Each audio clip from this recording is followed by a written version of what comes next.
Good morning, Ed. Good morning. Good morning. You and Tommy, you've been working on an engine here, and I guess it's time for you to tell me more about it. I've been working on this motor, and I love projects like this. A friend of mine bought some kind of Model A Ford Coupe, about 99% done.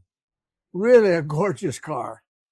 And he never knew anything about it, but he has a list of, on this motor, the motor's been rebuilt and everything, and transmission. A lot of money spent on this car, but he ended up got a bargain. So he always brings me the motors and says, hey, start it up and run it to make sure it runs okay and everything's complete. And he can put it in the car, fire it up, just put a wire on it, put some fuel in it, and fire it up and run it. So I've done that several times, different motors of his. So Chrysler Hemi motor one time, and a Cadillac motor, and early things like this. So this is one he gave me. Yeah, I know he had it in the car, so he brought it to me the other day. And it's like a 312 Ford motor. What? 312. 312. Okay. Yeah. So that, not necessarily this T-Bird motor, but it is a 312 motor. Okay. And been rebuilt, everything all done. So we're trying to put it on the engine stand here and try to get it to run. I might get it run this afternoon. Okay. But I spent a lot of time on it. And he's lucky he didn't do anything at home with it. So let's take a look at it. Okay, yeah, let's have a look. So this is the Y block. Yeah, it's a Y block. This is about a thing. This happens to be, I'll just say it's a regular block. Then he has this intake manifold that somebody polished. It looks beautiful. Beautiful, yeah.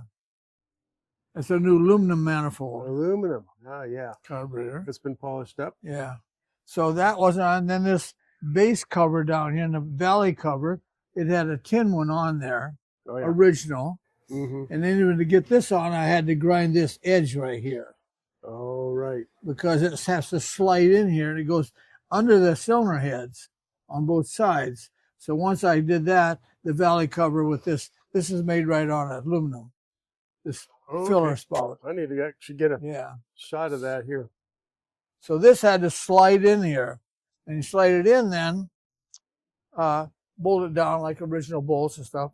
Yeah. And we put the intake on it, new gaskets, of course, and tighten that down. So to understand you right, you now have it so the valley cover can come in and off without the heads moving, right? Yes. Okay. Yeah. I adjusted the valves. The valves are way too tight. They should be 19,000 solid lifters. All these motors have solid lifters on them. Okay. I cleaned the inside of the valve covers. Somebody's polished them. Really a nice set of valve covers. Yeah, they look really good. So then we ran oil pressure with a drill, which you always do, to make sure that with the valve covers off, make sure that they're always oil. And they did oil both sides. But then the oil filter leaked. It has an adapter on it. Most of the time, these would have a can with a filter in them. And we just changed the element inside the can. Yes, this takes a regular Ford screw-on filter. I see. It just leaked terribly. Oh. So we took that off, couldn't figure out what was wrong with it, put an extra gasket on it, made sure it was okay, it still leaked. So we go back in our inventory, we have a couple of these motors. And sometimes we tear them apart on an older motor like this. We keep everything in a box and mark it. Right, okay. So we got quite an inventory of old motor stuff. And sure enough, it had an extra tin plate about this big, 2 tin plates. So I put a gasket in there, a tin plate, made a thicker gasket, with this on, and it fixed it. So now that fixed our oil leak. Okay. We got ready to put the distributor in it, and the shaft in the distributor is a little hexagon shaft about this long. Yeah, okay. It drives the oil pump, and it was too long. What they did, they thought all those shafts were the same. And they're not. But they're not. So this shaft he had in there was probably off of a 302 Ford. Okay. Late model. It looks the same, but it's about a half-inch too long. Oh, wow. So the distributor wouldn't go in.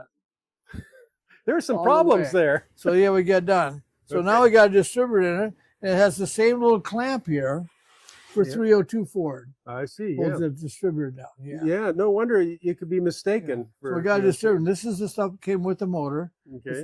That electronic ignition on it. And sure enough, he had a new distributor cap. Okay. Was the wrong one.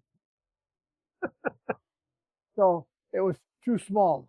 Yeah. And especially, so I ordered a cap for it. I hope it gets here this morning. And it has this adapter on it to a C4 transmission.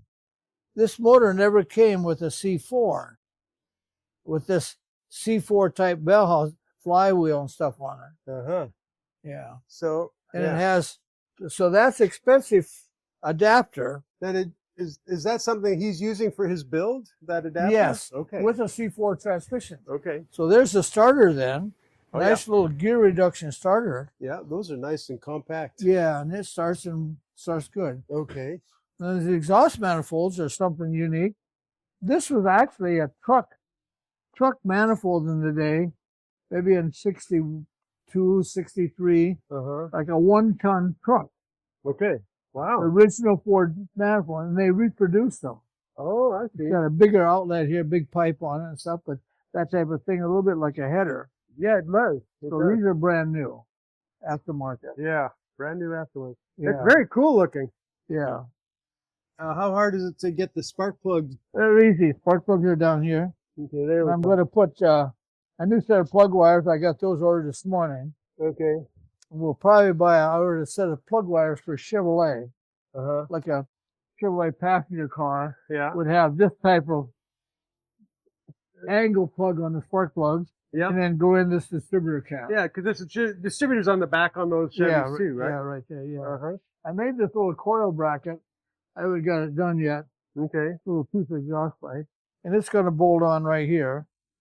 Oh, and that's where the coil's going to go. And the coil is set here. Uh-huh. And then the distributor's right here. So it would be pretty neat. That'll be good. Done. I think the coil's here. It's got a new coil. Oh, yeah. Yeah, there it is. Yeah. Okay.